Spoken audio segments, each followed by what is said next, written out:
or to exercise. And the time will come when that damage is irreversible. Wait, hold on a second.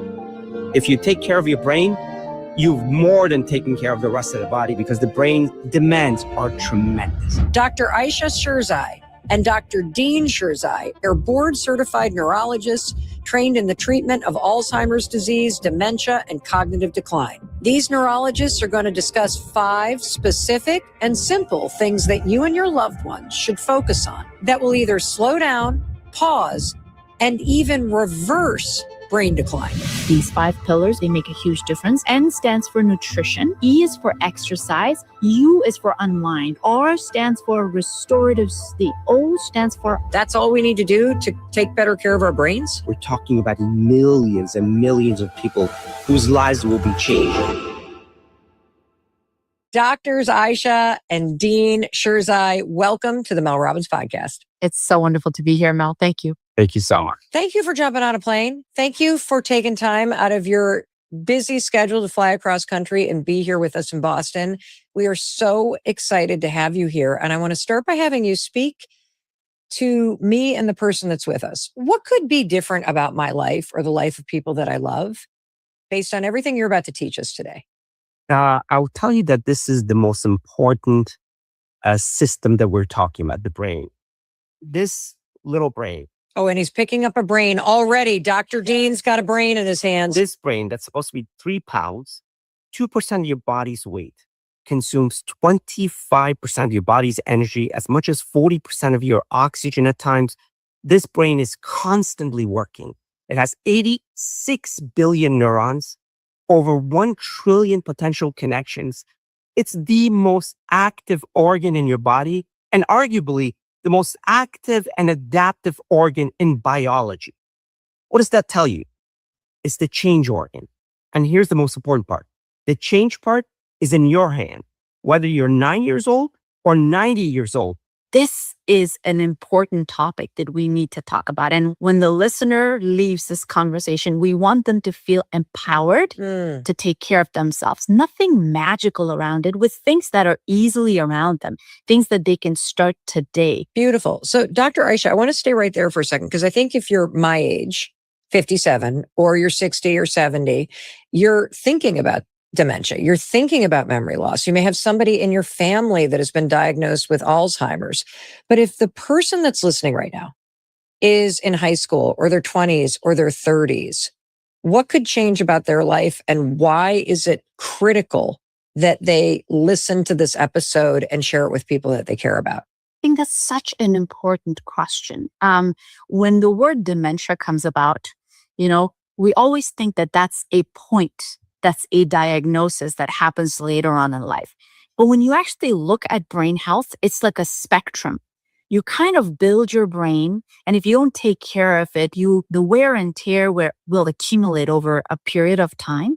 And a time will come when that damage is irreversible. And I'm not trying to scare the listener here. Well, I don't mind if you scare us, because I think we need to hear the truth, because I think most of us start thinking about dementia when we get to midlife, or if we have a family member that gets diagnosed, or we start to feel concerned about it. But you're here to tell us the facts based on research and your medical expertise, which is that this starts way earlier. It does. It does. And I'm glad that you put it that way. And I'm glad that we're talking about it, because, as a neurologist, I sit in my clinic and I have a schedule, day packed with people coming in with problems with their memory. And then my job is to kind of diagnose them with dementia. And that is a stage where the damage is so profound and so, conspicuous that there's not much one can do. There is a lot you can do at that stage as well.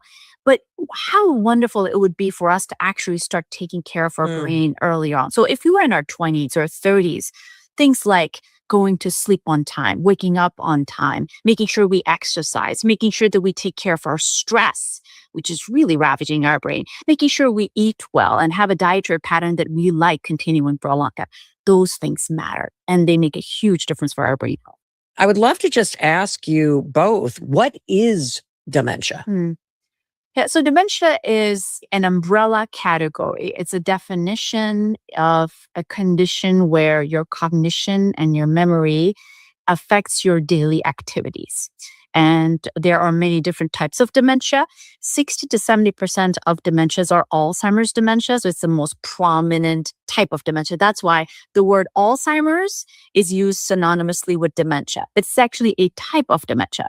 Another type of dementia is vascular dementia, when the blood vessels in the brain are damaged. And then there are other smaller ones like frontotemporal lobe dementia, Huntington's disease, Parkinson's dementia, Lewy body dementia. And most of them essentially impact the way you think, your memory, your decision making, your processing speed. And it's something that doesn't start right away, like we were saying it earlier. It's a cumulative damage in the brain that causes this condition.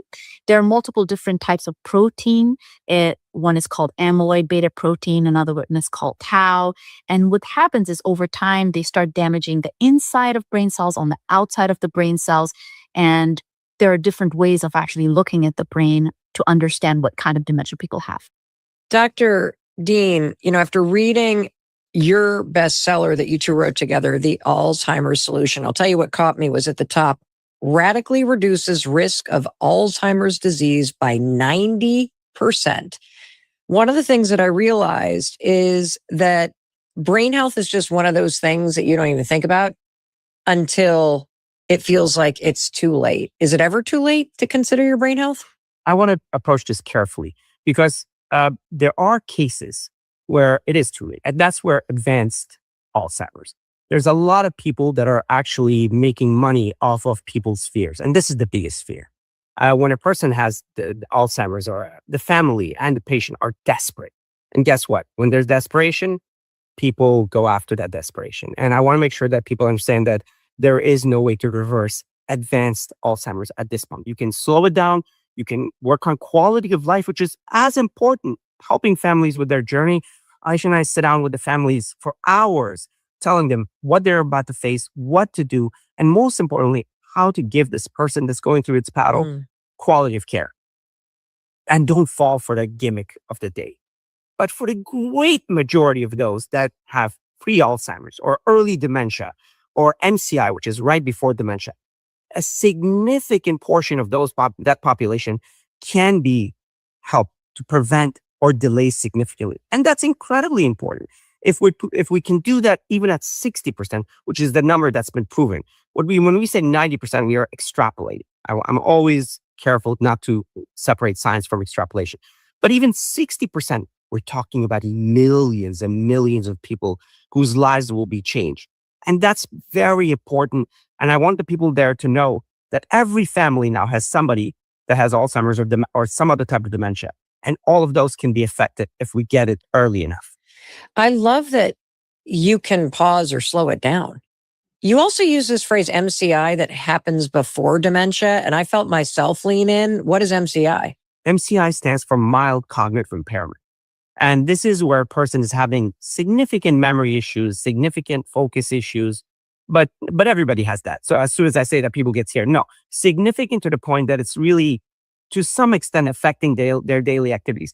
They can still drive, they can still do their finances, but themselves and the family is noticing that this is a little different than the past. And give me a couple examples of what might be MCI. And because I think we've all, I love that you said every one of us has somebody in our family. Yes. That is diagnosed with dementia or careening right into it. And I think we've all been at that point, whether you're talking about your grandparents or your parents, where you're like, well, they're just kind of losing it. They're not really themselves anymore. They're slowing. There are ways we talk about it, but could you give a couple examples of just what you might see in this MCI stage or super early stage? So let me tell you what's normal. Okay. You're going to the kitchen and halfway there, you forgot what you were trying to do, right? Yes. That happens. Daily. Especially because memory is focus. And I'll talk about that. Focus is the gatekeeper. Focus is the currency. So as you get older, you have lots of things affecting your focus. There's a little pain in your knee, the work, the podcast, the people calling, the problem with the in-laws or family members in good way. Now, I don't mean it badly. But all of these things are in the back of the mind. Yes. Those are interferences. So, of course, when you are trying to go to the kitchen, you're supposed to first encode that memory before you go.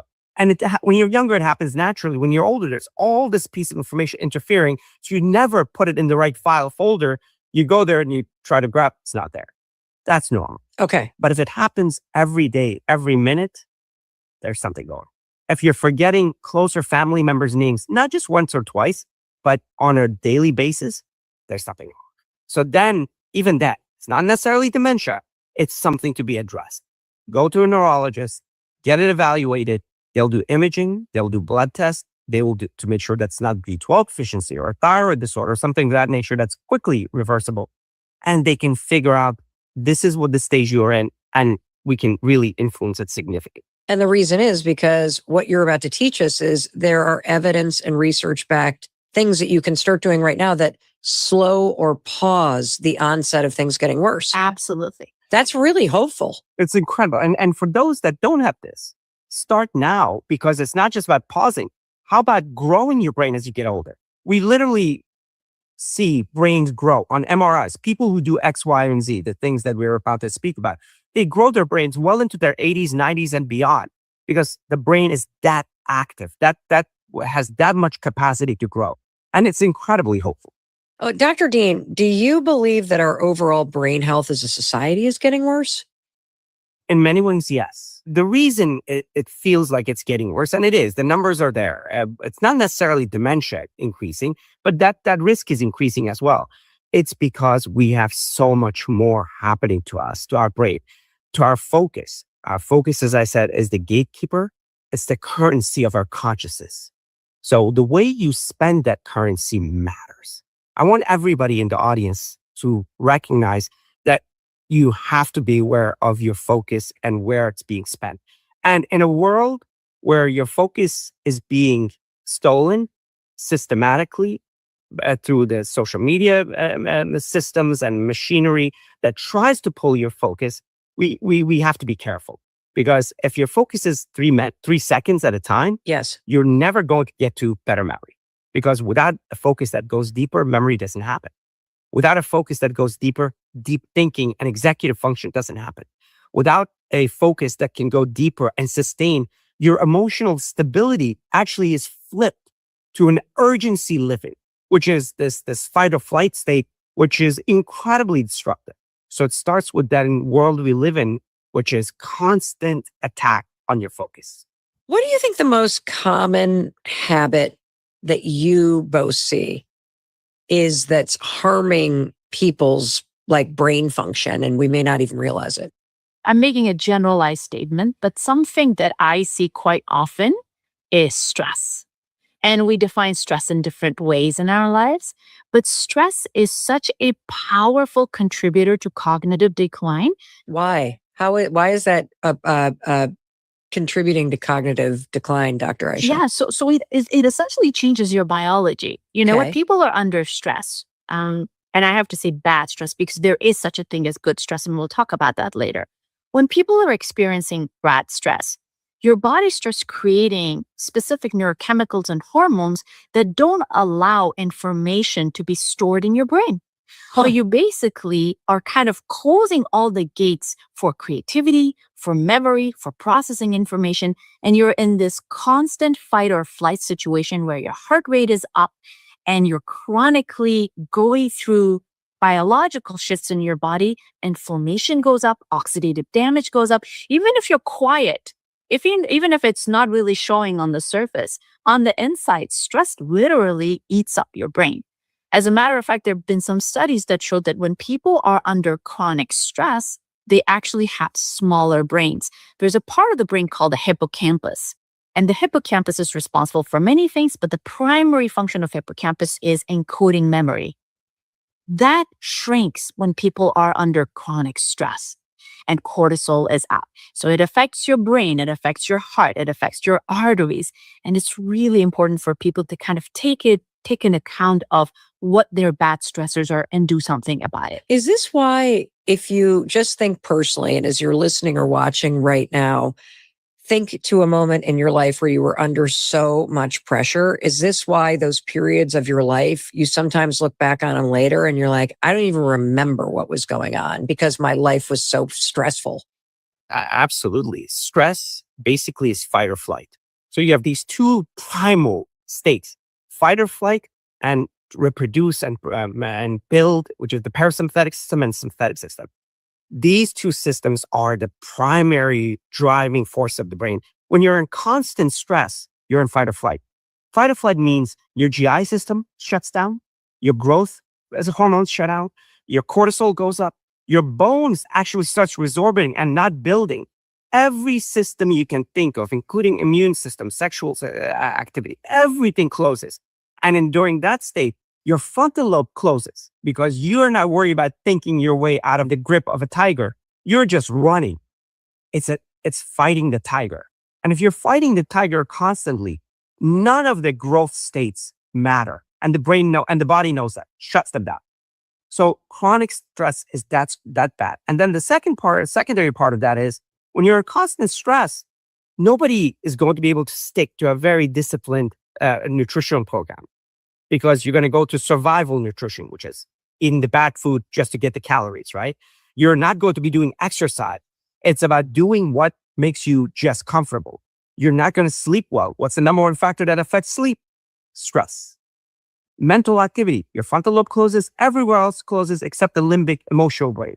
Stress is that destructive, both within the body in general, the brain, and with habits. You know, one of the things that I love about your work is not only the fact that you're doing research and you're in these big clinical practices, but you're also in community outreach programs. You've built the largest brain outreach program in communities nationwide, which means you're seeing people of all different ages. Because I think probably if you looked at the data, you got more people going into hospitals for screenings that are older.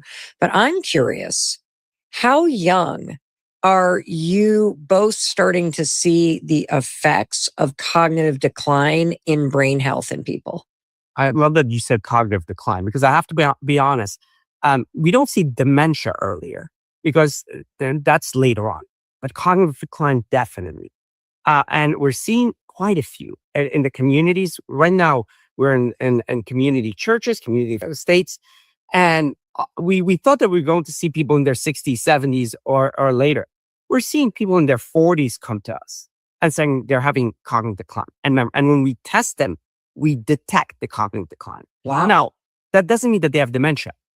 That might make them at risk for dementia down the stream, but we know that they're having these cognitive issues early on. And at the same time, it's incredibly positive because we catch it early. In the hospital and clinic, because hospitals and clinics are fantastic, but they're fantastic for sick care, which means you see people at the point of disease. Once they have dementia, once they've had stroke, once they've had heart attack, you see people way earlier in the communities when they haven't had that yet, but they're seeing the beginnings of it. Or if we detect the beginnings, that's the powerful work in the community. I love that. You know, one other thing that I read in your book, Dr. Aisha, is that there are 7 stages to dementia. You've already taught us that Alzheimer's is a slice of dementia, even though they seem to be used interchangeably, and that we can be in the first stage, so preclinical stage, 20 years or longer. And I want to read to you from your best selling book, The Alzheimer's Solution. This is on page 61. A person in stage 1 has no impairment, no memory disorder, or cognitive deficits. Though, I'm going to say this word wrong, but amyloid? Yes. Okay, I said that right? Okay. You said it right. Amyloid plaques and tau tangles may be accumulating in the brain. Alzheimer's and other dementias begin to form years and often decades before they manifest. There may also be inflammation, vascular changes, and atrophy in certain parts of the brain, but not enough to cause symptoms. And this first of the 7 stages of dementia can last 20 years or longer. Mm.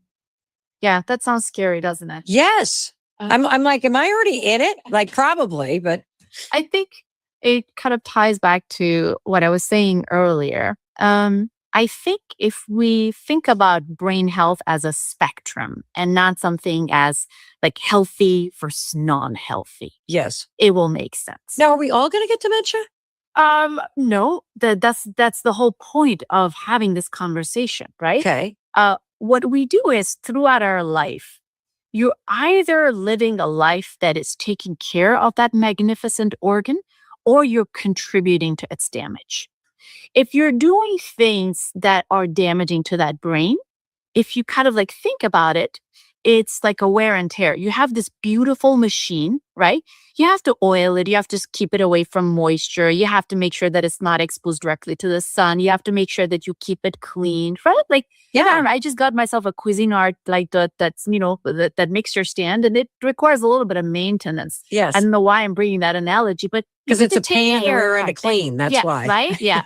If you kind of just let it be, then it's going to not work properly. Same goes for the brain. You really have to put in the work to take care of it. And so if we don't, even if we're in our 20s and 30s, like we were saying earlier, a bad night's sleep, not eating well, choosing a sedentary life, having poor relationships that is constantly creating stress in our life, not really pushing ourselves to learn something new, to experience something new and be creative, what happens is your brain starts accumulating these bad proteins that you just talked about, amyloid beta protein and tau tangle. And after a while, that damage really shows itself. Like when we actually do MRI imaging of our patient's brain, right? You can actually see white spots. We call it white matter disease. And that could be related to bad blood pressure. It could be related to high cholesterol. It could be related to loneliness and social withdrawal, not treating sleep apnea, and not living a healthy lifestyle. So you can actually be in that stage for decades before the first symptom of like forgetfulness comes up. That's what we meant in the book. Now, if you've had concussion damage, because I keep thinking about the fact that so many people listen to this podcast within families, does that put you at greater risk for developing dementia or any cognitive decline later in life? It does. It does. But there are different degrees. If people had a significant head trauma, of course, the risk goes higher. Yes. Or if you had multiple smaller head traumas, again, same thing. So I want people to know that the head trauma is a major contributor, and we have to take life with that in mind. We took it for granted that the brain was going to be fine because it's inside that bony skull. That bony skull has ridges, and the fluid that covers the brain is not viscous, so it's not slow motion. Doesn't slow the. It's literally bouncing off the bone. So we have to be careful with the activities we're involved in. Sadly, even I played soccer and stuck to tennis. Even soccer players that do multiple headers, they've seen that actually affects the brain.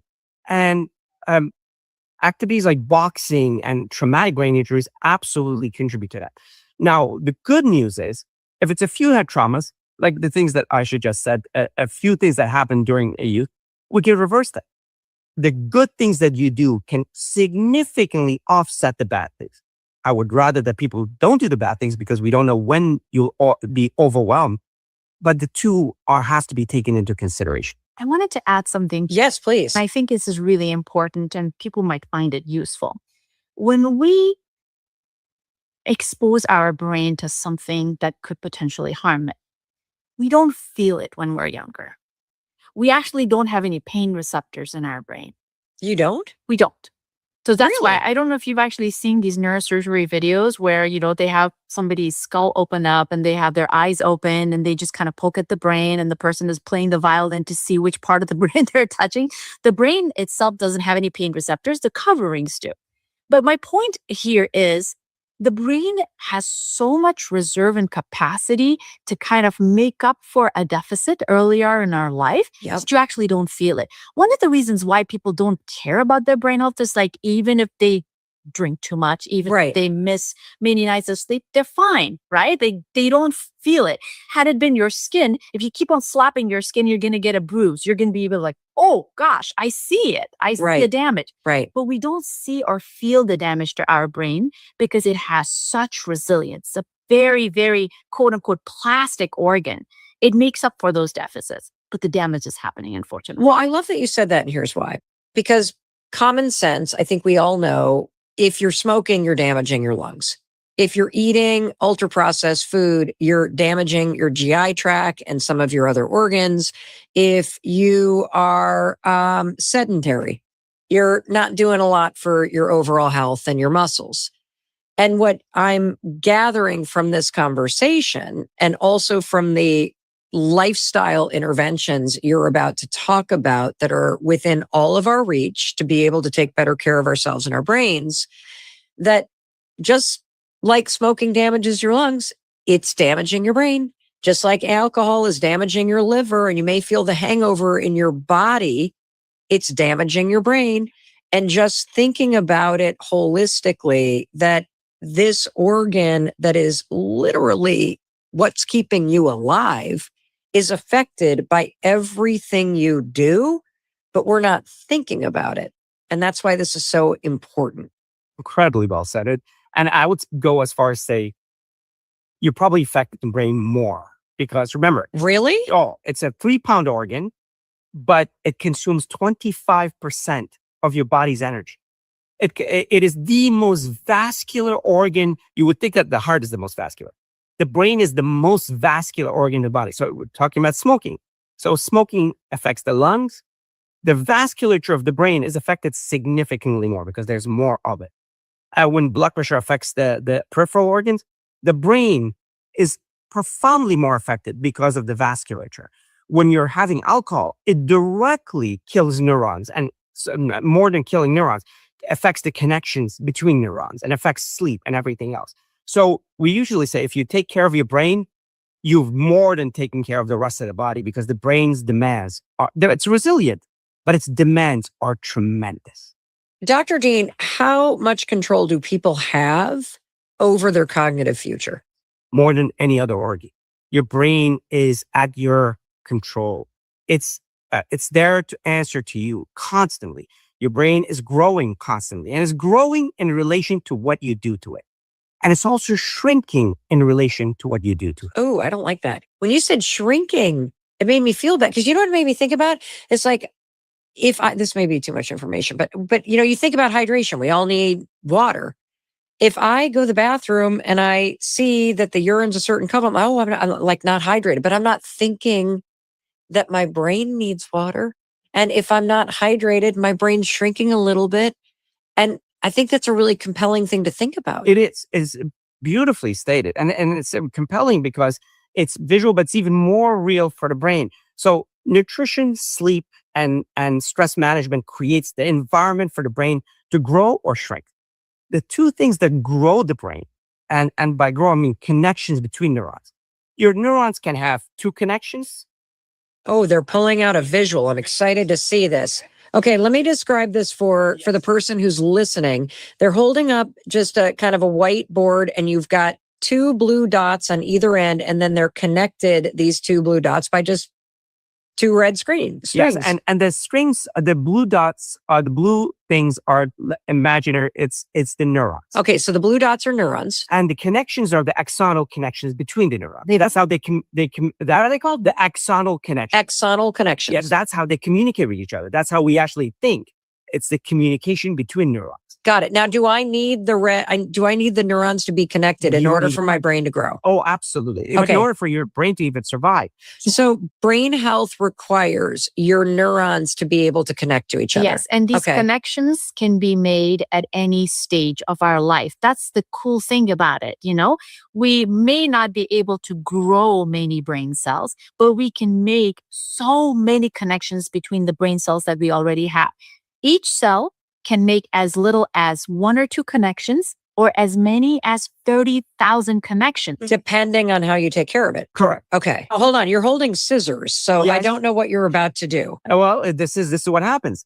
If you haven't eaten well, if you haven't challenged your brain, if you haven't exercised, your neurons are connected, a couple of connections, right? A couple of axons. And one night you had too much alcohol and one of the strings is cut. Oh my gosh. It was so sad. So if you're listening, he just cut one of the strings and now these two neurons are hanging on by one thread. Yeah. And then another day you were just walking or were playing sport and you had a head injury. And the other, Oh my God, they're not connected anymore. they're not connected. And not only are they not connected, and most of the time they never connect again. And that's it. It's gone. Now, That's so depressing. it is. But here's the Is that what you mean by you're shrinking your own brain? correct. Because you're killing the connections between the neurons. absolutely. Okay, they've got another visual. Let me explain this to the person who's listening. So now they're holding up a second visual. It's again two neurons, but this time instead of two strings, there's like tons and tons and tons and tons and tons and tons of strings connecting them. Correct. And this is not even a good representation. This is probably 50 connections. We're talking about 30,000. Imagine 30,000. Now, this is one neuron and then connected to another neuron. Now, this is because this person has kept their brain active. They've challenged themselves. They've exercised. They've kept, good nutrition and all of that. So you, by doing that, have created the conditions for the neurons in your brain to grow and connect and communicate with each other, which increases the health of your brain. And thousands of studies have shown this, to imaging studies, to pathology studies, that people that have challenged itself, that have kept their brain healthy, have way more connections. Now, this brain, let's say the same thing as the previous one. One night they drank and one of the strings got cut, right? Okay. I still don't like, I don't like it when you cut it because I feel my brain going, don't do that. Yeah, one brain. And then another day they had head trauma. Another one broke. Guess what? Uh-oh. Still, all the rest of the connections are there. Right. And let's see, a bunch of other things happen. Now he's cutting a lot. There's a lot of strings hanging down, but you still have the connection between the two. And here's the beautiful part. Not only are those connections continuing the work, the fact that they're connected actually later on allows these two neurons to make further connections again. That's the incredible story. That's an incredible, hopeful story. By the way, those connections can be made at 80, 90, even 100 years of age. Now, if you have dementia, can you continue to make connections? Yes, You can. you can. But the thing is, if you have advanced dementia, by then the mechanism of destruction through tau and amyloid is so profound that it's difficult to reverse.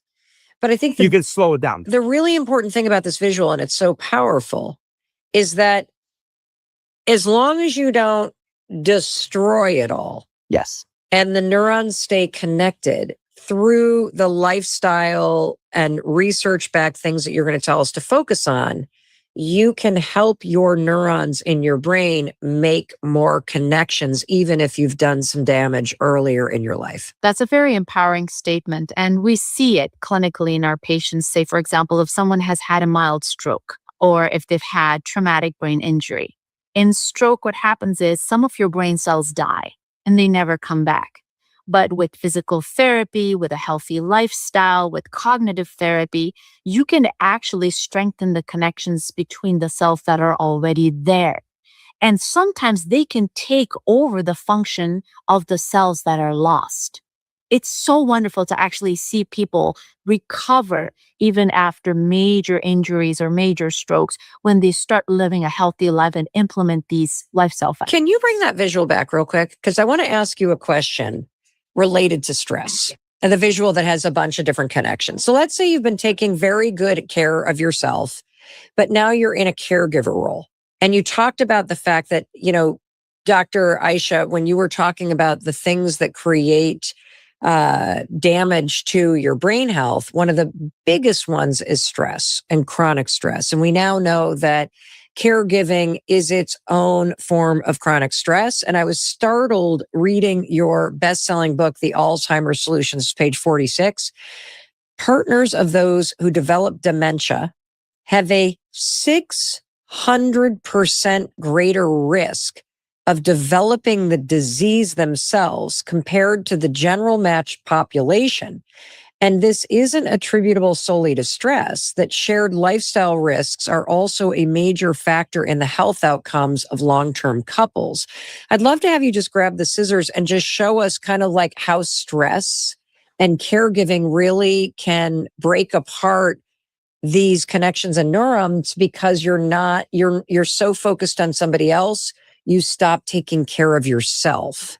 So what caregivers are under tremendous stress, let's say their cortisol level is high, that kind of cuts off 2 or 3 different Oh my connections gosh. between cells. Let's say, for example, they don't get a good night's sleep. We know how common that is among caregivers. Your brain didn't get enough time to cleanse itself and to function properly. Let's say 4 or 5 other connections got cut off. Let's say you don't have time to walk or to exercise. Forget about it. You have some other connections cut off. Let's say you never really get time to do something creative because you're just stuck in this constant, mundane lifestyle of doing something over and over again. Creativity doesn't allow for your brain to grow at all. And then on top of that, just the sadness and this pressure of taking care of another person, the guilt that comes with it, the shame that comes with it, all of that actually just severs the beautiful connection between brain cells. And that's what puts people at a high risk. The other thing is, when you live with someone who has Alzheimer's disease or some sort of dementia, lifestyle matters too. So you kind of share the same environment too. You kind of eat the same foods that they do. Let's say, for example, if they were not eating healthy food, Yes. there you go. More Wow. connection severed. They were not really into exercising. There you go. You kind of follow that pattern. And as you can see, there's accumulation of all of these risk factors on top of the stress that you're experiencing, and caregivers suffer a lot. I am so grateful that you brought this visual example. And if you're listening, what just happened is every time Dr. Aisha talked about those very real circumstances that caregivers are experiencing, she was cutting one of the strings that connected the neurons in your brain. And it was extremely compelling and dramatic to see the connections and the strings hanging down, because this is the first visual example that I've ever experienced that really demonstrates to you as a caregiver why taking care of yourself, getting sleep, eating right, staying connected to friends, that, you hear the adage, put your oxygen mask on. It does matter, because while you're caregiving, if you don't take care of yourself, your brain is shrinking. And there are things that you can do to stop that from happening or to build more neurons back if you've been in a period of caregiving and now you're coming out of it, so that you can. But this to me raises the stakes in why the interventions we're about to talk about matter so much. One other point that I have to make here: Yes. a large percentage of your population is women. Yes. 2/3 of all caregivers are women. And 2/3 of all Alzheimer's patients and dementia patients are women. And they're usually caregivers when? In their midlife. They're going through menopause and everything else. That's not a sad thing. Here's the positive part of that. If they just are aware of that fact and they do 1 or 2 positive behaviors and activities in their life, that is a significant change in risk factors. So for women especially, they should know. Majority of the women that we deal with are, they're taking care of their children and their mothers. And then they're going through their 40s and 50s, like you said. As estrogen drops. Yes. In your hormonal system and the expectations that are put on you from the society, all of that takes a toll. Well, I really appreciate your work, because you have simplified the things that we need to focus on down to 5 things. Dr. Aisha, it's a word, neuro, Neuro. Yes. Can you walk us through the 5 things Absolutely. that we should focus on? And if you're a caregiver, ladies, wake up. Like, this is what we need to do to keep our brains healthy. Thank you for bringing that up, Mel. We kind of kept it simple for our patients and our community members to remember these 5 pillars, because they make a huge difference. So N stands for nutrition. It's not about superfoods. It's about what kind of dietary pattern you choose, and I'd be happy to talk about it later. E is for exercise, moving. Movement is life. It's connected deeply to how we feel about ourselves and how our brain grows. U is for unwind, which is stress management, reducing bad stress, increasing your good stress. R stands for restorative sleep, which basically means the deep kind of restoring sleep that cleanses your brain and makes it ready to memorize and be creative. And O stands for optimizing cognitive activity. doing specific kind of activities, living a meaningful and a purposeful life, and engaging with your environment and your social life so that you can grow the brain. So, doctors, you're saying all we have to do is focus on better nutrition, moving our bodies, unwinding, meaning just address some of the big stressors in your life, mindfulness, deeper rest, prioritizing sleep, and then optimizing some of the cognitive functioning in terms of just learning something or engaging in things that expand the way that you think. That's all we need to do to take better care of our brains. These are the core lifestyle measures that you can address. And yes, you can take care of your brain. This is how we can pause the onset of dementia. Let's put it this way. Take nutrition alone. If you eat a nutrition that's healthy and it's simple, it's not you don't have to buy anything from anybody. These are simple things from any grocery store. We work in Crenshaw. We work in central LA, things that you can find anywhere. The studies have shown, mine study, that just good nutrition reduces your chance of Alzheimer's by 53%. 53%? Your brain is incredibly forgiving and resilient. And I mean that in a physiological sense, because this brain doesn't hold guilt or memories of blame or why did you do? It recognizes the thing that's in front of it. So if you put the right thing in front of it, it literally overnight changes. It's sort of like a plant. So you might have a sad plant in the corner, but if you give it a little sun and some water, it'll perk right up. Is that what you're saying? It's the perfect analogy. Getting those. It's the perfect analogy. Now, Dr. Dean, before we go deeper into each one of these habits, because once you said 53%, like that was incredible just talking about nutrition. Can you share more about why each one of these 5 habits matter so much for your brain health? Absolutely, because they're cumulative. At the same time, you could do 1 or 2 of them and you would still benefit. But if you do several of them, and there's a study that actually shows this, when people did 1 or 2 of these habits, they reduced their chance of Alzheimer's by 30% or so. When they did 4 of them, they actually reduced it by 60%. 60% reduction? Yes. By following these 5 simple habits? Correct. And it is, and it's powerful because it's cumulative. So if you do just walking exercise, we're not talking about some kind of marathon running, just daily walk, you've reduced your chance significantly. In fact, one Harvard study showed that if people brisk walk 25 minutes a day, just a brisk walk, 25 minutes a day, they reduce their chance of Alzheimer's by 40%. Wait, hold on a second. Yes. Yes. I mean, that just sounds honestly insane that you could reduce your risk of Alzheimer's by 40% by taking a 25-minute brisk walk. How many days? Just every day? 5 days a week. Well, and if you're listening to this podcast and walking right now, you're doing a twofer. You're not only learning, but you're also doing something that improves your brain health. You know what else is cool about that? It's free. It's free. You're right. Absolutely. And whenever we talk to our patients, we try to create this picture of you accumulating these coins or, creating a brain bank account. And we actually have a model here that if you want to pull out the marbles. So basically have 2 jars in front of us. Okay, great. So if you're listening, I want to tell you right now what's happening. There are 2 big mason jars, and one of the jars is about half full of clear marbles, and the second jar only has like a little bit of marbles. So I'm just going to take a guess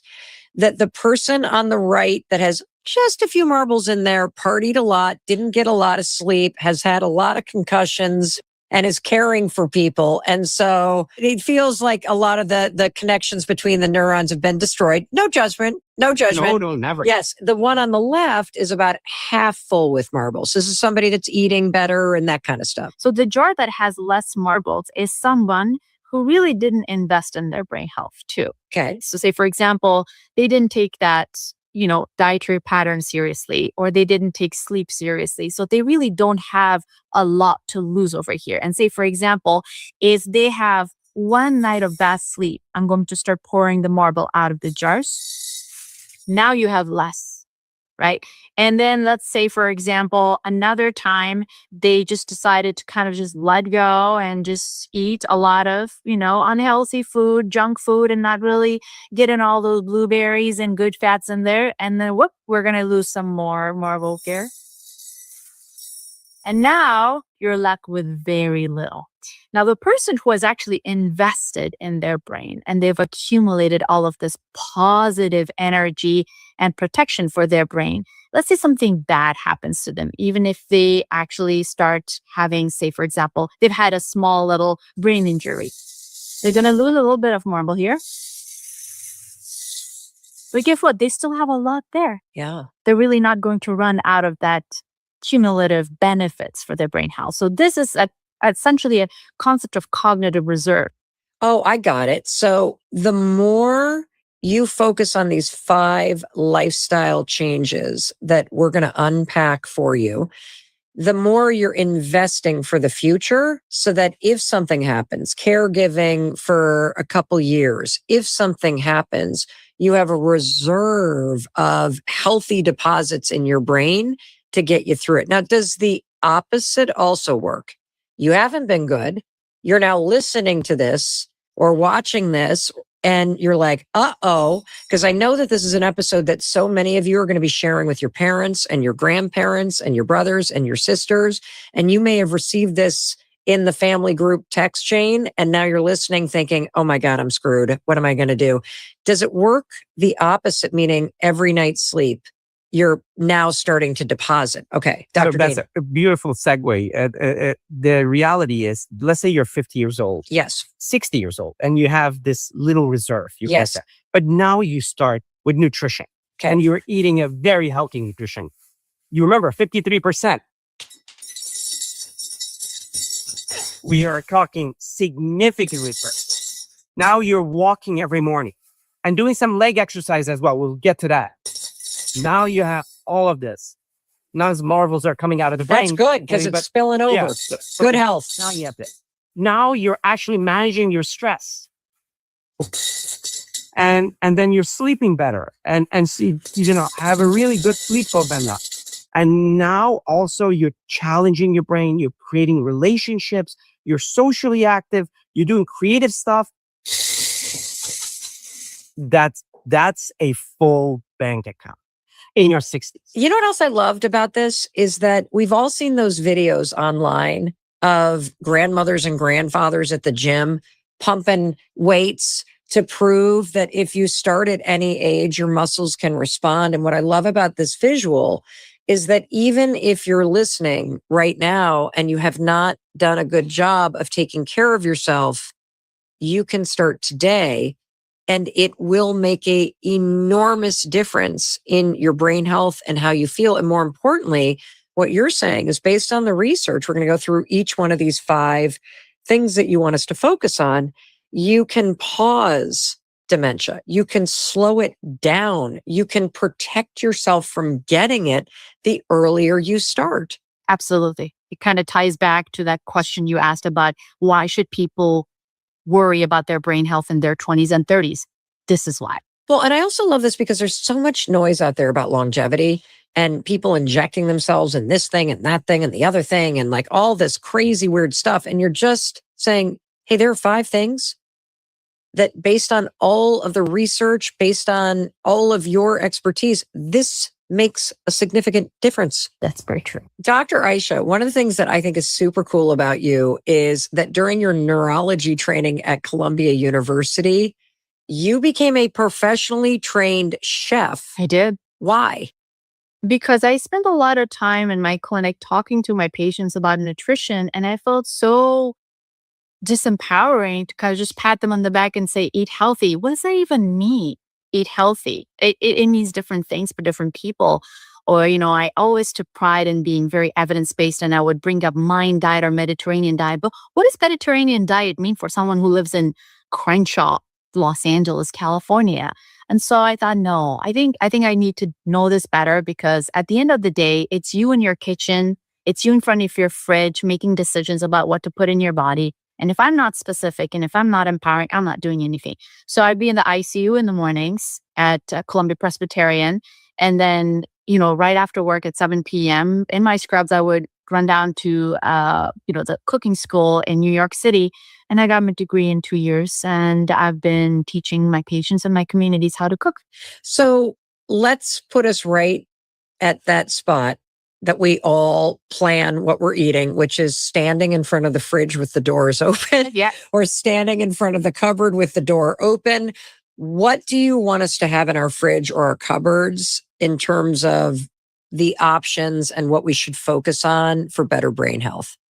So when you look at the different studies that have been done, that show what kind of foods matter for brain health, it's not one or two foods that stand out. It's not a superfood of the day because we all hear that in infomercials and people stock up on specific foods. It's the kind of dietary pattern that you have, the different types of food that you eat.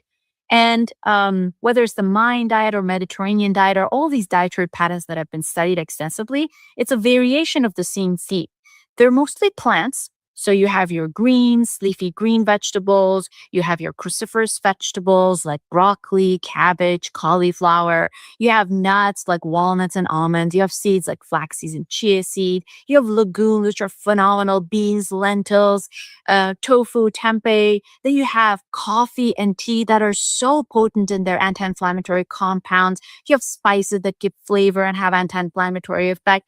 All of this, if it's in your bowl, if it's just soup, or if it's a sandwich, they're great. And like we were saying, studies have shown that people who eat a healthy dietary pattern, Mayan diet, they reduce their risk of Alzheimer's disease by 53%. But even if you actually take some foods that stand out, like for example, studies have shown that people who add one serving of leafy green vegetables, like spinach or kale or collard greens to their diet, right? It could be raw, cooked, frozen, whatever.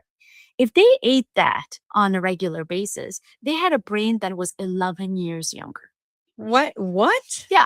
It's Wait, like just one fountain of youth. lame spinach or kale or collard green salad? Just open the bag, fistful of spinach, put it in your soup, or just toss some olive oil and some lemon on it and just eat it. And your brain looks 11 years younger. It looks good on neuroimaging and it functions better as well. How wonderful is that? Just greens. Even if somebody's listening to this podcast and the only thing that they take out of this episode is just eating leafy green vegetables, I've done my job. I think that's extraordinary. It really is extraordinary. And then you add other things on top of it. Like, for example, if you eat beans on a regular basis, they have so much fiber, they have complex carbohydrates. Everybody's scared of carbs, but complex carbohydrates are important for you. Your brain runs on glucose, and if you give it the right kind of carbohydrate, it functions beautifully. So when you eat lentils and beans, they provide protein, they provide complex carbohydrates. It's good for your brain, it's good for your gut. It actually manages your insulin levels, your glucose levels, because at the end of the day, there are four things that start impacting your brain health when it comes to nutrition: inflammation, oxidation, glucose or sugar dysregulation, like prediabetes and diabetes, and then lipid dysregulation or fat dysregulation, which means bad cholesterol, too high LDL. All of this kind of starts damaging the brain. And what you eat impacts all four of these things. So I would love for the person who's listening to make sure they're having some green leafy vegetables, to make sure that they're having some nuts or seeds. Maybe they can put it in a jar on their counter, add some walnuts to your oats. For them to eat whole grains like oats, brown rice, let's say quinoa, for them to actually have some anti-inflammatories in the form of blueberries and strawberries and raspberries, because these are potent compounds that cross the blood-brain barrier, and they actually fix the inflammatory changes and the oxidative damage in the brain.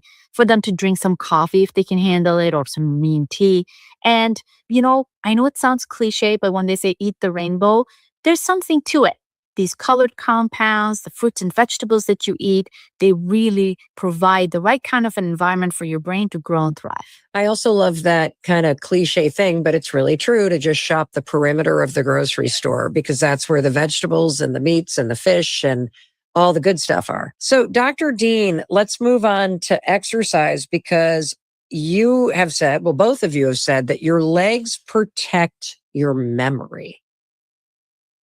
I don't want to compare exercise to any other of the neurofactors, but we're beginning to believe that exercise is central.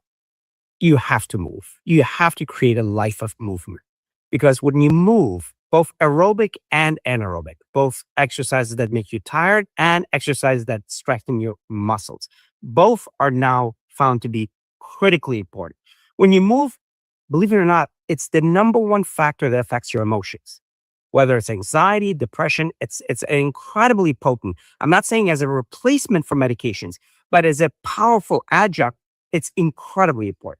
But on the brain itself, when you move, it creates chemicals such as BDNF, GDNF, and VEGF. These are growth factors that grow the vasculature, that grow the connections between neurons. They're incredibly powerful. When you move, it's the biggest pump in your body. It's not your heart, it's your legs. Legs push the blood to the brain. So they've done studies that people who moved regularly had better blood flow to the brain. When you move, it actually helps with the cleansing of the brain later on because your lymphatic system, which is the cleansing mechanism, works better. The list goes on and on and on. I don't care if you're going to be, nowadays it's popular to say zone 1 and zone this, or forget about that. Do a brisk walk. The zone stuff is for people to sell their programs. Eat salad, greens, and walk a brisk walk 20 to 25 minutes a day. That's nothing extraordinary, but it's extraordinary as far as what it does for your brain. Now, the strength exercises are even more powerful, especially leg exercises. When I was younger, even when you and I worked out, it said, don't skip leg day. I hated leg day. I still do. Most of us do it. But leg days are important. Let's start from the other end of the life spectrum. When you're older, the number one reason that people end up in the emergency room is falls. In fact, we lost our incredibly healthy grandma, Aisha's mom, just recently within last month because of a fall. We lost my mom originally because of a fall and injury, and then COVID was a subsequent factor. But falls are incredibly common. Guess what stops falls? Leg sprain. Now let's get a little closer at a younger age. Leg strength builds brain volume. What does that mean? It grows your brain. So there's a twin study, and there's no better studies than twins because genetically they're identical. So it's not genetics. Right. Often, even environmentally, they're the same, right? Often. They did studies in MCI patients, mild cognitive impairment, pre-dementia, seeing there's a control group, one sibling did leg strength, the other one did stretching. Not that stretching is bad, but compared to leg strength, they looked at the percentage of MCIs that went on to develop dementia. Those that did leg strengthening exercises reduced their chance of Alzheimer's by 47%. 47% leg strength. Hold on. I just want to make sure that as you're watching or listening, that you really got what Dr. Dean just said to you. So far, and this makes sense, that your legs are critically important because they're an even bigger pump of blood than your heart. And when you have good leg strength, when you go for a walk, 25-minute brisk walk 5 days a week, you reduce your risk for Alzheimer's by how much? So the siblings who exercised and had stronger legs, 47% of them actually had normal memory testing after that period. And it wasn't even extensive. It was just a 6-month study. And they exercised for about 30 to 45 minutes. And they were doing things like, the resistance training, leg press, lunges, and squat. How many days a week do I have to do this? 3 or 4 times a week. That's it? 3 is great. Yeah. Like, why wouldn't you do this if you knew that you decreased your risk for Alzheimer's significantly? And if you have any type of mild cognitive impairment, the study is showing that you might actually reverse it? Yeah. Well, then that's I'm like, that's why I'm saying, like, as a whisper, I'm like, really? Yes. Yeah. Yes. that our These are- speaker, the speakers in our hands, just yelling it at the top of our lungs to say this is such a wonderful way of taking care of your. And even if you're 80, even if you're 90, Yes. You don't have to do leg presses with weights on your shoulder. I tell people do mini squats. You're watching your favorite show. Make that your leg day. You stand up. Your couch is behind you. Don't go all the way 90 degrees. Go 60 degrees and do a few of those. Write it down. And even if you fall, you're fine falling on your couch, but you've started. You've started in a place, not a gym where you have to get all dressed up. In your own home, in front of your favorite show, you just did 10 squats. Or if you're waiting for your microwave, if you're warming something up, instead of just like standing there, Just hold on to something and do some mini squats for 60 seconds and you'll see the benefits. It's as simple as This is incredible. Dr. Dean, let's move on to the third one. We've done nutrition, we've done exercise. The next one is unwind, and it's about the intentional effort to de-stress. Correct. There's a reason why U is in the middle of neuro. As I said earlier, stress management is central. But here's the thing. There's good stress and bad stress. And good stress is critical. There's a reason that you have 86 billion neurons and a quadrillion connections. If it was reproduction and getting food, you would stop as a bacteria. They do a great job. They get food and they reproduce. It's for more than that. That brain demands good stress. It needs to be challenged. In fact, studies have shown that people who were very mentally active and then they retired, and then for the next 2 years, they didn't do anything. Guess who had the steepest decline? Them.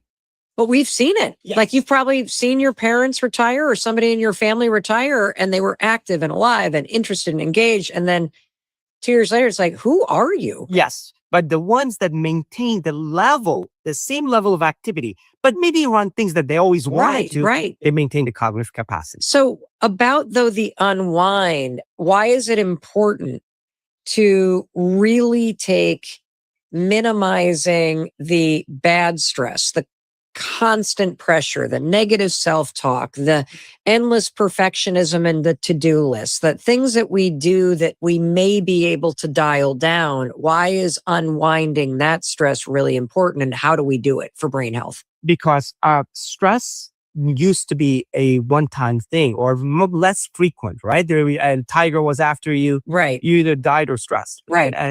Or both. And then now in the modern world, it's everywhere. Everywhere. Every single system in your body is affected because when you're under stress, your body is telling you, I don't have time, enough energy to spend on this, and this. These are luxury states. My entire focus is going to be on survival. Yes. And everything shuts down. That's why people in chronic stress have higher degrees of cancers. Immune system is lower, right? So that's why it's critical to address stress centrally. And how do you recommend when it comes to brain health, Dr. Dean? What is one important thing that somebody should really start to think about or to do in their life for better brain health when it comes to stress? Very, very non-neurological way. Make lists. Okay. Identify bad stressors in your life, meaning activities, behaviors, and thoughts that are not driven by your purpose, that are external to your purpose, that don't have good timelines, that are just taking over your life and you have no control over them. Literally write them down specifically. The other side of the paper, write the good stressors. The activities that you would want to do or you're doing that have meaning for you, that have purpose, that are well-defined, that have clear timelines of victory.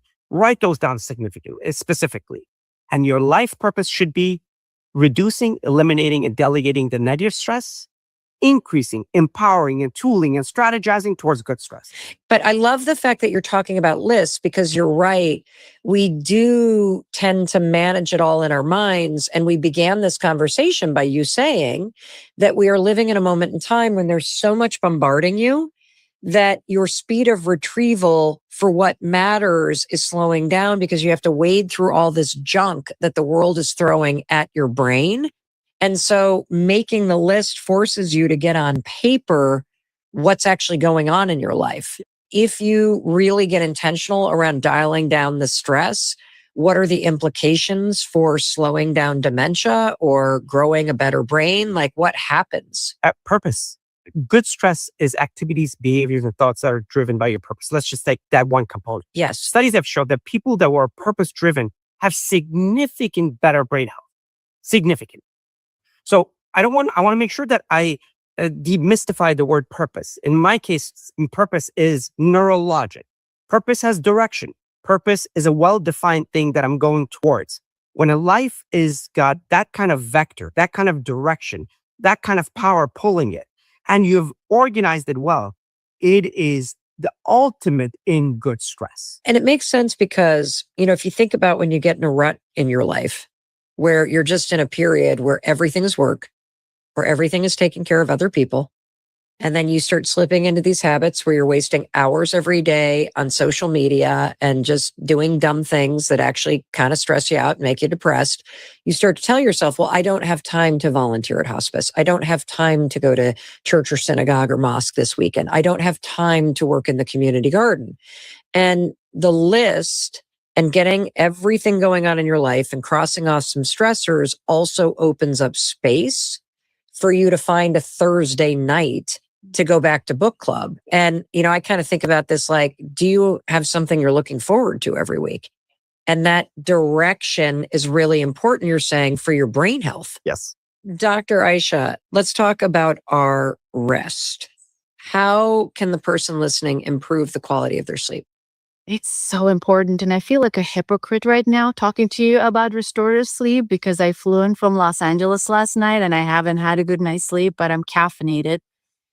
Sleep is something we don't talk about enough. And it's always an afterthought, isn't it? It's like, oh, I'll sleep later. It's as if you're taking away time from such a precious thing and you're being selfish to go to sleep. But sleep is a time when your brain actually does its most important task. Two things happen when we sleep. The first thing that happens is you actually start cleansing your brain. There's a very elegant system that gets activated when we go to the deeper stages of sleep. It's called the glymphatic system. And it is made of a type of a fluid that literally washes your brain and gets rid of the debris. And there are very specialized cells. There are these tiny cells called microglia. These are the janitor cells of your brain. They get activated. You know how when you're in a building and during the day there's business and people come and go, there's a pile of trash that accumulates in the trash cans. This janitorial system, comes into the building and then it cleans up. So when you come back the next day, everything is spotless and clean and it smells great. That's exactly what happens when we go to sleep. Your brain gets rid of all of this debris, the amyloid beta protein that has been associated with Alzheimer's disease, the tau tangles, and so many other things. They get washed away. The second thing that happens is your memories get organized from short-term to long-term memory. You know how during the day when you come up with ideas, you write them, you scribble them. You were scribbling on some papers in the corners, and you probably have some post-it notes in your computer in your office. When we go to sleep, all of this information gets beautifully written into a nice Word document. It goes into the right file, and then the folder, and then the cabinet. I'm giving examples. So you know where it is the next day. You're not like thinking about like, oh, what was that thought that I had? Where did I put it? Oh, it's neatly in the right file, folder, cabinet. I can retrieve that. That's what happens in our brain.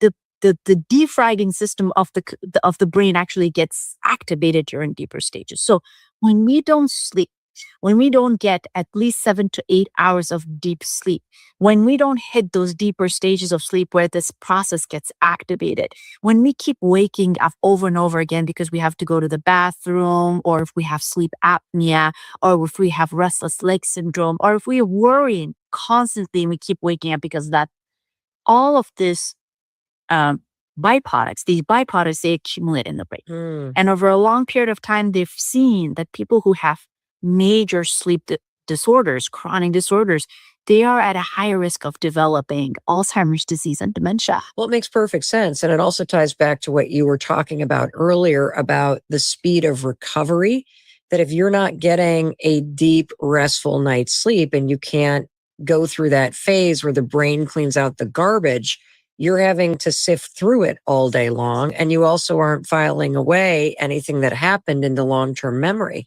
Is there any recommendation that you have for your patients in terms of like just one thing that you could do starting tonight that might help you get a better night's sleep? There's so many things that you hear on the internet about sleep. But one thing that is extremely helpful, and it has been validated by sleep specialists and scientists, is just set a time to wake up the same time every single day. Why? Because say, for example, if you decide to wake up at 7 in the morning or 6 in the morning, even if you haven't had enough sleep the night before that, you're going to slowly and gradually fix that. Your body will need to sleep more. And so you don't have to assign a time to go to bed. Just wake up at the same time. There's so many other things as well. And it's dependent on the person as well. So for example, going for a walk first thing in the morning, it resets your circadian rhythm. It actually exposes you to sunlight. It gets you to exercise a little bit more so you kind of get tired during the day to go to sleep.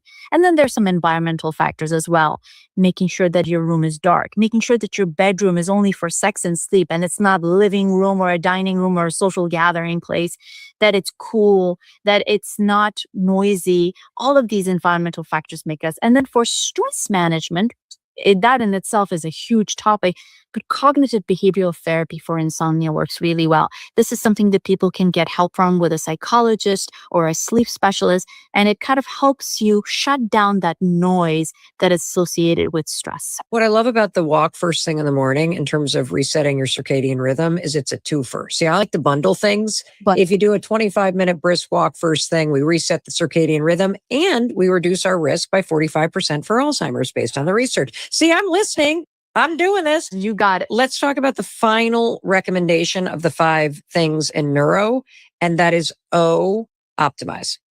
Optimize is good stress, and it is critical. Your brain wants to be creative.